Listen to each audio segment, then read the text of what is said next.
عزیز طلباء و طالبات، السلام علیکم ورحمۃ اللہ وبرکاتہ۔ چونکہ مضمون نویسی جو چل رہا ہے، مضمون نویسی، آج ہم جس مضمون پہ بات کرنے جا رہے ہیں، اس کے دو فائدے ہیں۔ ایک یہ کہ آپ کو یہ مضمون کے طریقے بھی آ سکتا ہے نثر میں، اور دوسرا اس کی ادبی خدمات جو ہمارے اس میں ہے، جیسے کہ داستان حاتم طے ہے 11واں جماعت میں، اور اس کے بعد ہمارے اس فورٹ ولیم کالج کی ادبی خدمات پر بہت سارے نوٹس بھی آ سکتے ہیں ایگزام میں۔ اس لیے جس طریقے سے آ جائے گا یہ اس طریقے سے آپ یہ لکھ سکتے ہیں۔ آج ہم اسی بات کرنے کی کوشش کریں گے فورٹ ولیم کالج۔ عزیز طلباء و طالبات، ادب کی تاریخ میں ایسی مثالیاں نایاب نہیں تو کامیاب ضرور ہیں کہ جو قدم محض سیاسی اور تجارتی فائدے کے لیے اٹھایا گیا وہ ایسا پائیدار نقش چھوڑ گیا کہ ادیبوں کی آئندہ نسلوں کے لیے نشان راہ ثابت ہوا اور انہیں اصل منزل کا پتہ دیتا رہا۔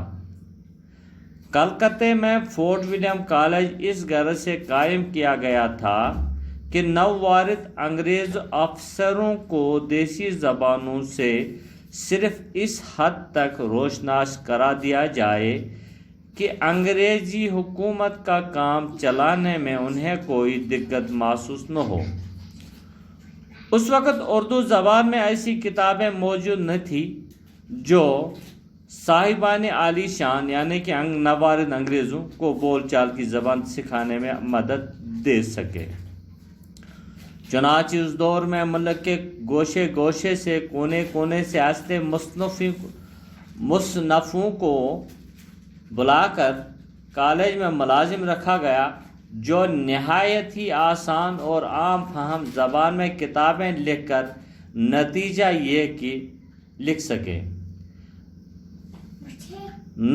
یہ کہ اردو میں فارسیت سے آزاد، لفظی عبارت آرائی سے بے نیاز، سلیس کی داغ بیل پڑ گئی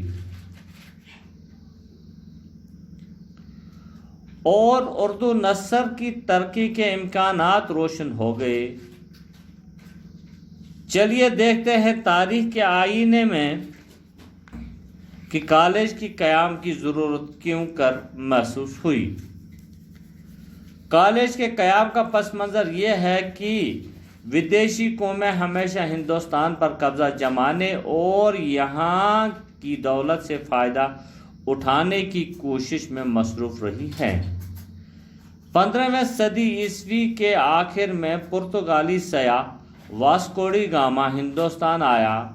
اس کی زبانی یہاں کی دولت کے قصے سن کر پرتگالی تجارت کے غرض سے ہندوستان آئے۔ ان کی دیکھا دیکھی پہلے ڈچ پھر انگریز متوجہ ہوئے۔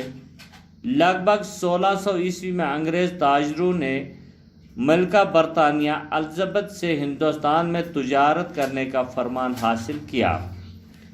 تجارت کے لیے ایک کمپنی قائم کی گئی جس کا نام ایسٹ انڈیا کمپنی رکھا گیا۔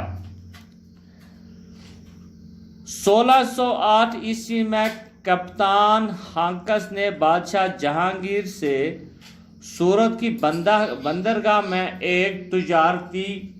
ایک تجارتی کوٹھی بنانے کی اجازت نامہ حاصل کیا۔ سر تھامس رو نے 1615 عیسوی کو ایک تجارتی کوٹھی تعمیر کا پروانہ حاصل کیا اور پھر 1632-33 عیسوی میں مچھلی پٹنم کے مشرقی ساحل پر تیسری تجارتی کوٹھی کی بنیاد پڑی۔ ان 3 تجارتی کوٹھیوں کی تعمیر کے چند برس بعد لگ بھگ 1640 عیسوی میں انگریزوں نے مدراس شہر آباد کیا اور وہاں ایک قلعہ تعمیر کیا جو سینٹ جارج کے نام سے مشہور ہوا۔ جب 1661 میں جب چارلس دوم کی شادی پرتگال کی شہزادے سے ہوئی تو بمبئی کا علاقہ جہیز کے طور پر انگلستان کے قبضے میں چلا گیا۔ حکومت انگلستان نے یہ علاقہ کمپنی کی تحویل میں دے دیا۔ چارلس دوم نے ایسٹ انڈیا کمپنی کو اپنا سکہ جاری کرنے، حفاظتی فوج رکھنے، قلعہ تعمیر کرنے اور غیر عیسائی قوتوں سے زور آزمائی کرنے کی اجازت دے دی، تو کمپنی کے حوصلہ بہت بڑھ گئے، یہاں تک کہ مغل سلطنت کمزور پا کر بلا اجازت ہیگلی کے قریب ایک تجارتی کوٹھی تعمیر کرنی چاہی، مگر اورنگزیب نے فوجی کارروائی کر کے تعمیر روک دی۔ 1690 عیسوی میں کمپنی نے بادشاہ سے معافی مانگ لی اور دوبارہ تجارت کا فرمان حاصل کیا۔ انہوں نے ہیگلی کے قریب ایک چھوٹی سی بستی آباد کر لی، جو آگے چل کر کلکتہ کے نام سے مشہور ہوئے۔ انگریزوں نے یہاں ایک قلعہ بھی تعمیر کیا جس کا نام فورٹ ولیم رکھا۔ اس قلعے کی تعمیر 1757 عیسوی میں شروع ہو کر لگ بھگ 1773 عیسوی میں یہ قلعہ جو فورٹ ولیم کالج جو ہے مکمل ہوا۔ فورٹ ولیم کالج کی تعمیر شروع ہوئی، اس کے ٹھیک 100 سال بعد یعنی کہ غدر کا زمانہ 1857 عیسوی میں ہندوستانیوں کی بغاوت کو کچلنے کے بعد انگریزوں نے ہندوستان کی سرزمین پر اپنے قدم مضبوطی کے ساتھ جما لیے۔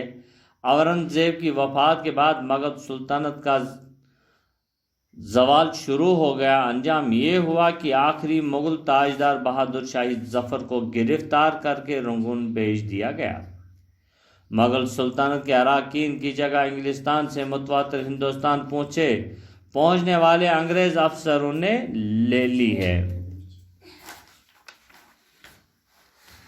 کالج کا قیام کا مقصد صرف یہ تھا کہ انگلستان سے ہندوستان آنے والے افسروں کو ہندوستانی تہذیب سے روشناس کرایا جائے، ہندوستانی زبانوں کو کسی حد تک سمجھنے اور بولنے کی تعلیم دی جائے۔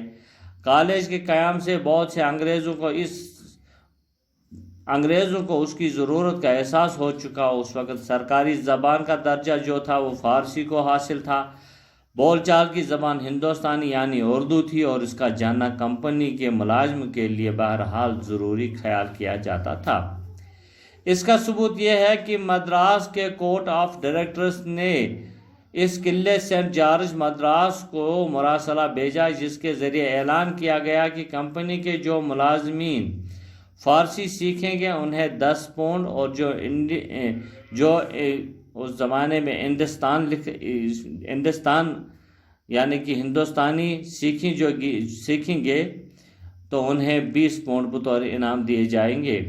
یہاں یہ عرض کرنا ضروری ہو گیا ہے کہ 18ویں صدی آخر تک جو انگریز ملازمین ہندوستان آئے تھے ان کی تعلیم کا بندوبست انگلستان میں ہی کیا جاتا تھا۔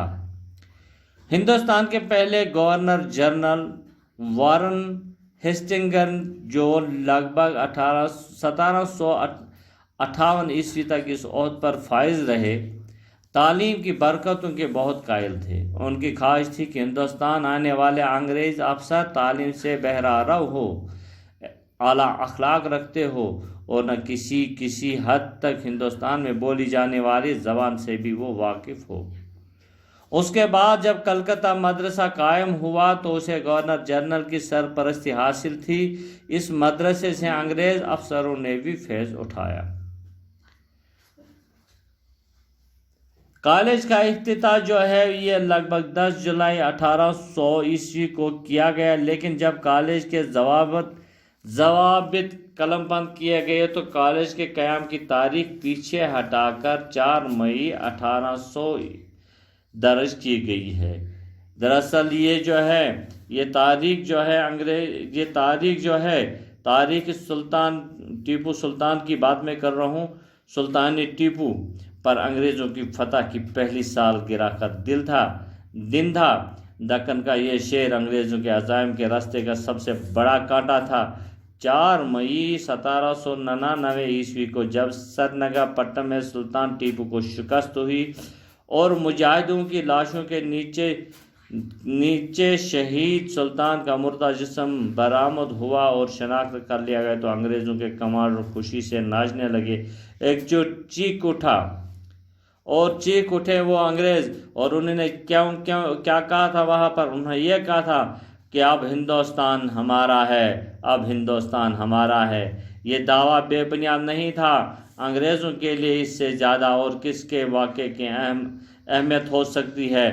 ولزی نے اس فتح کا جشن پورے اہتمام سے منایا۔